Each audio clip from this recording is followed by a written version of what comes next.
இந்த எதிர்மறையான எண்ணங்கள் கொண்ட இந்த மனத்தை எதிர்மறையான எண்ணங்கள் கொண்ட இடத்துல நீ வெற்றி அடையலாம் என்ற அந்த அளவுடாது ஒன்று.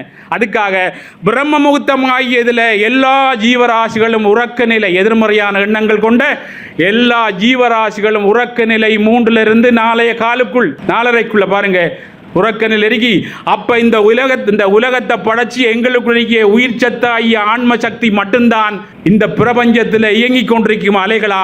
அப்போ நீ பாருங்க, ஒரு குருவிட்ட போய் தீட்சை பெற்று அந்த குரு சக்திவா இந்த குருவிட்ட மந்திர தீட்சை பெற்று அவர் சொல்கிற மாதிரி நீ தவம் பண்ணினால் உனக்கு அந்த பிரம்ம சக்தி உள்ளுக்குள்ளே போகிறதுக்கு அங்கே இருக்க மனமாகிய பாத்திரம் இடம் கொடுக்குண்டா அப்படின்னு சொல்லித்தான் நம்மளை பாருங்க எல்லாரையும் அனுப்பியிருக்கார். போன உடனே உங்க படிப்படியாக உங்களோட மனதில் இருக்க பாருங்க எதிர்மறையான அலைகள் அழுத்தங்கள் வெளியே வரும்போது இந்த தவளை கிணத்துக்குள்ள இருந்து எப்படி வெளியே வந்த மாதிரி நீங்க இந்த மன அழுத்தத்திலிருந்து வெளியே வந்துடுவீங்க.